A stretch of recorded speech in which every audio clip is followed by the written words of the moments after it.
Last night, Will was like, I see a glimmer on the horizon. There was one. I see the end of the shutdown coming. I feel it. And then we wake up to the Democrats going, not so fast. That's right. So what was going on and had been started earlier in the week, there were negotiations finally between the Republicans and Democrats, as there had been really no conversation for the entire first month of this shutdown between the two parties.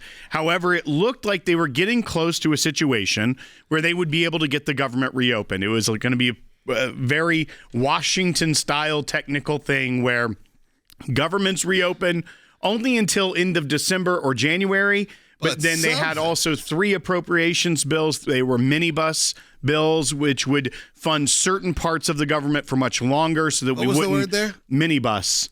There's the omnibus bill, which is like all encumbering and inclusive. This is like a Volkswagen. Right, but then you have the minibus, which is like certain sectors that get longer funding. But then the continuing resolution would basically put them in a similar spot at the end of January or end of December, but it wouldn't be all of government, like things like the military, the FAA, things of those nature would still run, because right now, starting today, they're reducing the air traffic by 4%, and then increasing that by 1% each day until they top out at 10% next week. That's over 800 flights canceled today. And that's, now imagine more than double that by 6 days from now, when it reaches 10% if they haven't reopened the government. Everybody just got to settle back, wait for the end times. It feels like that's what's happening. Crack a cold Diet Coke and let it ride, because who knows what's going to happen here. So the Democrats and Republicans were there you go. getting close to this. It's got Santa on it. To be able to move this forward, and they thought maybe they could have the government reopen by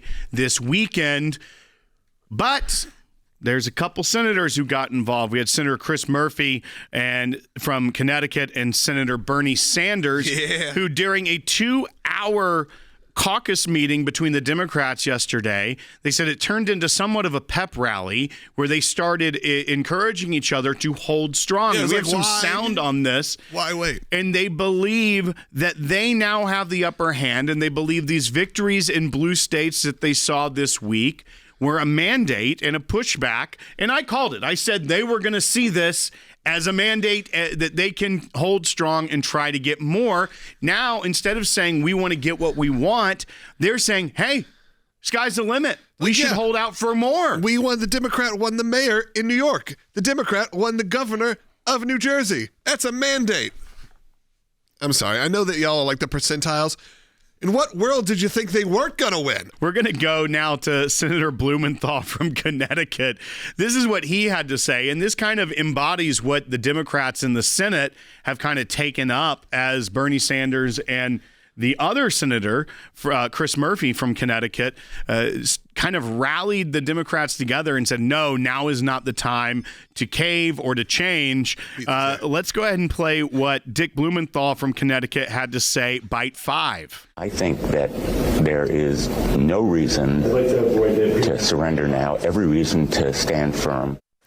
I think there is no reason to surrender now, every reason to stand firm. But there is another interesting caveat today. One, the Senate's going to vote for the 15th time today on the clean CR just to reopen it and go back to status quo. That's expected to fail. Status quo, by the way, as we've all been saying, which has been the same since the Biden administration. Right, exactly. So it's just there's no Republican priorities. There are no Democrat priorities. There are, at the same time, both Republican and Democrat priorities, because it's just maintaining the same level of funding that it was for another year. So when you look at this, though, this is another interesting caveat, because the Democrats are trying to push their caucus into saying, hey, look, we won these elections. We've got the mandate. Let's fight. Let's get more out of this.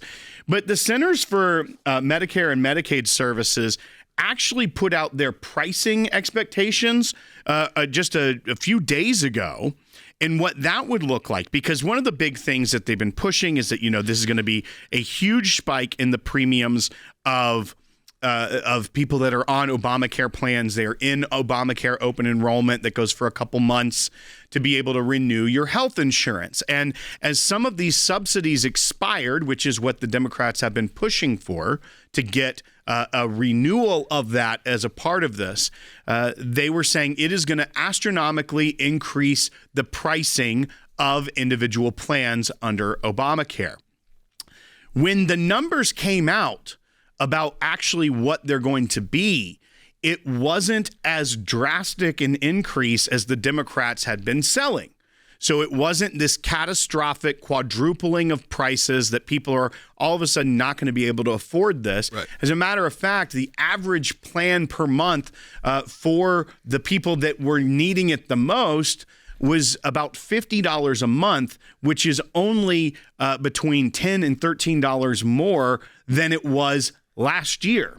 So the expiration of these subsidies didn't have as dramatic an effect on the pricing that's not nothing. as the Democrats had been selling. However, they were selling it as it was going to be catastrophic, quadruple. It was going to be so much that no one would be able to afford it. Yes, I understand that for people that are on a fixed income or need that in a certain way, that $13 extra can be something that could be a difficulty. And yes, it is a subsidy expiring.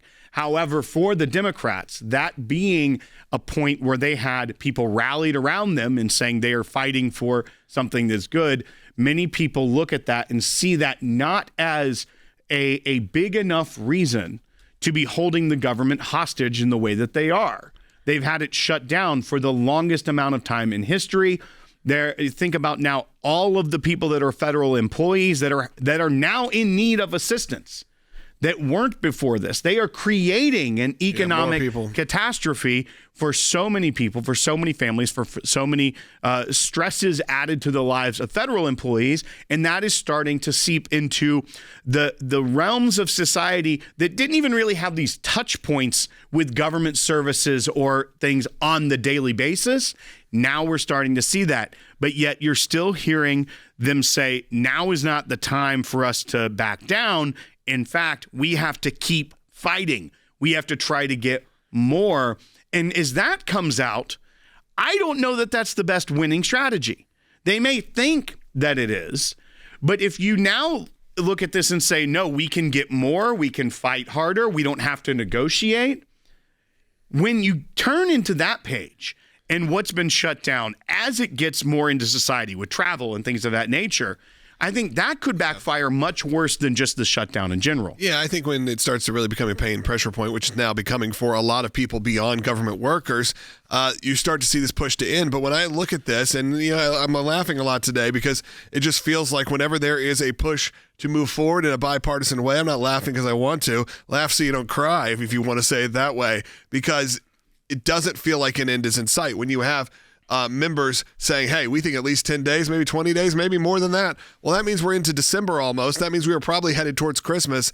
And it's a lot of pressure for a lot of people. I understand. I'm not trying to laugh it off at this point. It's certainly not funny. What drives me insane is this lack of bipartisan support, that they can't get things done because you've decided Trump bad and the other side says all Democrats are bad too. We can't find any middle ground. We couldn't just pass that one thing that said SNAP could be funded. We couldn't pass that one thing that said the FAA could be funded, the 2-page bills that had nothing else on it. We couldn't get that done. How is that possible? How are we that one-side-minded that we cannot get very simplistic things that are agreed upon by everyone to get done? It's really frustrating, and it really just makes you lose hope in that system a lot. Makes you just go, okay, what's the point? What are we doing here?